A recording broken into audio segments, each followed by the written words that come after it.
I start this day like any other summer climb, standing alone on a sunlit mountain face, white rock glowing under a clear blue sky, my hands chalked, my blonde hair damp with sweat, my breathing calm and controlled. I am a white man with short blonde hair, athletic build, wearing a red climbing jacket, dark technical pants, gloves, and a harness clipped to a rope that disappears upward into the mountain.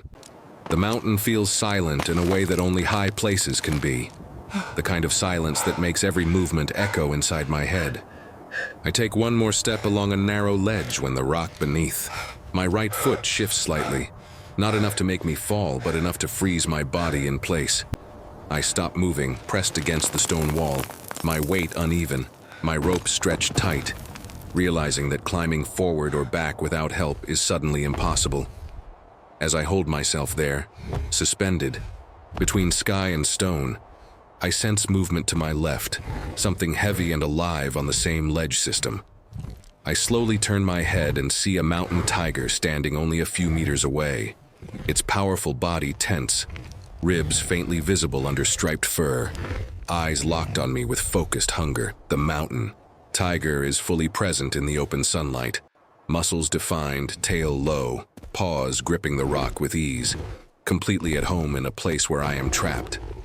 The animal does not roar or charge, but its posture tells me everything. It is hungry, alert, and aware that I cannot escape quickly. I remain, pressed to the rock face, my arms burning, my legs shaking slightly, knowing that any sudden movement could trigger the mountain tiger to attack.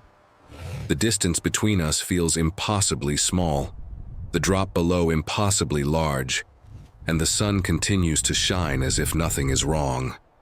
I breathe slowly, my eyes never leaving the mountain tiger, silently hoping that someone, somewhere, will realize how exposed I am on this mountain, caught between a vertical wall and a predator that has already decided to stay. I stay exactly where I am, a white man with short blonde hair pressed against a sunlit mountain wall, knowing that time is no longer neutral. The longer I remain frozen on this narrow ledge, the more my arms weaken, and the more confident the hungry mountain tiger becomes in my presence. The mountain tiger shifts its weight slightly, claws scraping stone, testing the rock with calm precision, reminding me that this predator wastes no energy. I feel sweat run down my face, stinging my eyes, and I cannot lift a hand to wipe it away without risking a fatal mistake. The climbing rope holds my weight, but it limits my options, keeping me tethered in a position where retreat is impossible and advance is blocked by the tiger. I realize that if my muscles fail before help arrives, the mountain itself will finish what the predator begins. The mountain tiger lowers its head closer to the rock, sniffing the air, eyes never leaving me, fully aware that gravity has already injured me without touching me. Its hunger is visible now in the slow, deliberate movements, in the way it conserves strength while my own drains away. I attempt to shift my footing by only a few centimeters, and the loose rock beneath me responds with a subtle slide that sends a sharp jolt of fear through my body.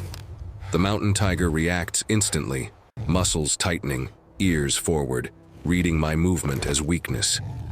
The sun continues to heat the rock, making my gloves slick, my grip less reliable with every passing second. I understand that exposure, exhaustion, and fear are stacking against me, each one a layer of danger I cannot remove. I scan the open mountain slopes above and below, searching for any sign of another climber, a helicopter, anything that does not exist in this moment. There is only the white stone, the blue sky, my tightening chest, and a mountain tiger that has decided this ledge belongs to both of us. I know now that waiting without a plan is no longer safe, and whatever I do next must account for the mountain, the rope, my failing strength, and a predator that will not hesitate if I give it the chance. I force myself to think past the fear, past the burning in my arms, and I slowly shift my attention from the mountain tiger to the equipment holding my life together. I am a white man with short blonde hair, trapped on a summer mountain wall. But I am also a climber, trained to act when panic offers nothing.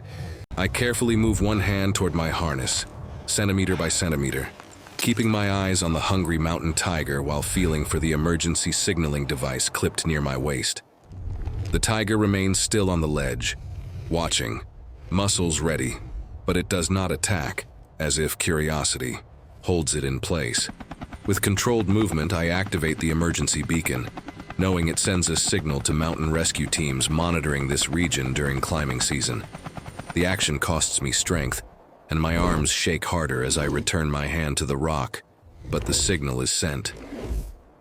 Minutes stretch painfully as I remain pinned between the vertical wall and the predator, my body deteriorating while the mountain tiger conserves energy.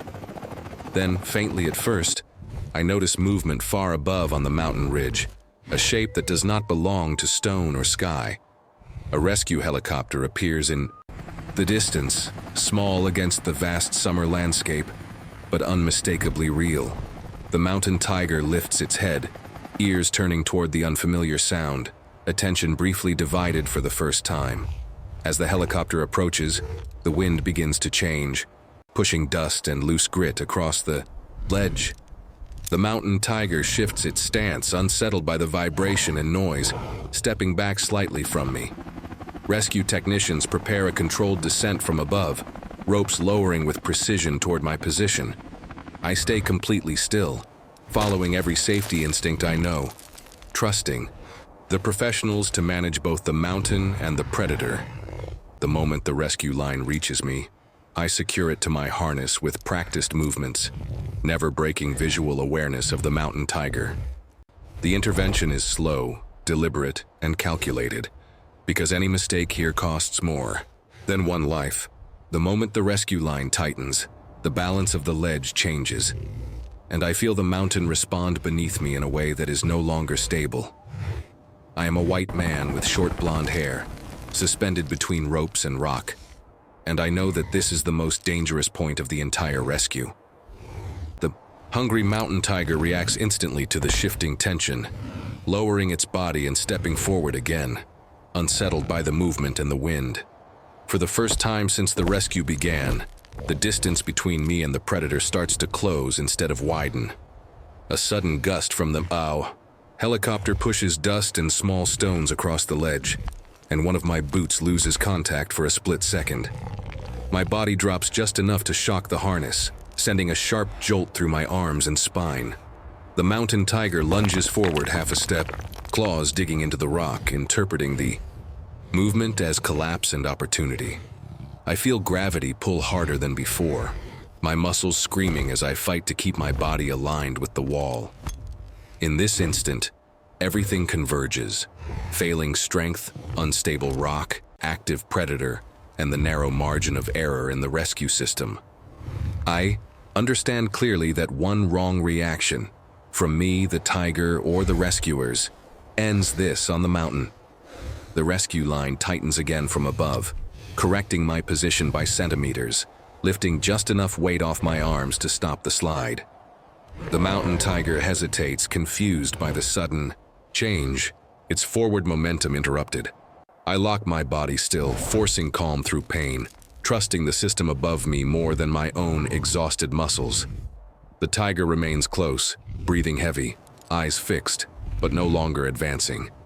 This is the final test of the rescue, the point where survival depends on discipline instead of strength. I stay perfectly motionless, knowing that the next movement decides whether I leave this mountain alive. The rescue line lifts more of my weight now, and for the first time since this began, I feel the mountain loosen its grip on my body. I am a white man with short blonde hair, still suspended on the sunlit mountain wall, but the balance has finally shifted in my favor. As the ropes pull steadily upward, my boots leave the unstable ledge completely, removing me from the narrow space shared with the hungry mountain tiger. The tiger remains on the rock below, watching as the distance between us increases, its role in my fate finally ending. With every controlled meter I rise, the tension in my arms fades, replaced by relief so strong it almost overwhelms my focus. The mountain tiger lowers its head and steps back, no longer threatened, no longer interested. returning its attention to the mountain that belongs to it. I am guided upward by the rescue system, my body aligned, secure, and no longer fighting gravity alone. The helicopter hovers steadily above, and the mountain face that trapped me becomes just another surface beneath my feet.